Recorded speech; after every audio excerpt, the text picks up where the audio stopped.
ಅವ್ರು ಯಾರಪ್ಪ ಮುಖ್ಯಮಂತ್ರಿ ನಮ್ಮ ಸಿದ್ದರಾಮಯ್ಯ ಮುಖ್ಯಮಂತ್ರಿ. ಇಲ್ಲಿ ನನಗೆ ಹಿಂದೂ ಹೋಟೆಗಳೇ ಬೇಡ ಅಂತ ಹೇಳಿದ್ರು. ನಿಮ್ ಪೇಪರ್ದೊಳಗ ಬರ್ದದ ಕಟ್ಟಿ ತೋರಿಸ್ತೀನಿ. ಈಗ ನಾನು ಹಿಂದೂ, ನೀನು ಹಿಂದೂ, ಅವನು ಹಿಂದೂ. ಯಾವ ಹಿಂದೂಪ್ಪ ನೀನು?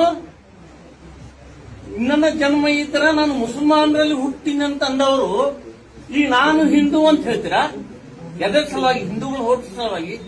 ಮುಂದಿನ ಜನ ಮನುಷ್ಯರಾಗಿರೋ ಹುಡ್ತಿರೋ ಇಲ್ಲೋ ಯಾರಿಗ್ ಗೊತ್ತು? ನೀವು ಇದೇ ಜನ್ಮದಾಗ ಆಗ್ಬಿಡ್ರಿ. 5 ಮಿನಿಟಿನ ಕೆಲಸದು ಮುಸಲ್ಮಾನರಾಗೋದು ಇದೇ ಜನ್ಮದಾಗ ಆದ್ರೆ. ನಾನು ಹಿಂದೂ. ಯುಗಾದಿ ಪಾಡ್ಯ ದಿವಸ ಮಾಂಸ ತಿಂತಾರಂತ, ಮತ್ತೆ ಯಾವ್ದು ಶಿವರಾತ್ರಿಗೂ ತಿಂತಾರಂತ. ಬೇತ ಸ್ಮಶಾನದಾಗೂ ಹೋಗಿ ತಿನ್ರಲ್ಲ. ನಿಮಗೆ ಯಾರು ಬೇಡ ಅಂತಾರ? ನಾವೇನ್ ಬೇಡ ಅಂತೀವಿ? ತಿನ್ಬಾರ್ದಂತ ಯಾರು ಹೇಳಿಲ್ಲ. ಆದ್ರೆ ಈಗ್ಯಾಕೆ ನಾನು ಹಿಂದೂ ಹಿಂದೂಗಳ ಹೋಟ್ ಬೇಡ ಅಂತಂದವ್ರಲ್ರಿ ನೀವು. ನಿಮಗೆ ಯಾಕೆ ಹಿಂದೂಗಳ ಹೋಟ್ ಹಾಕ್ತಾರ?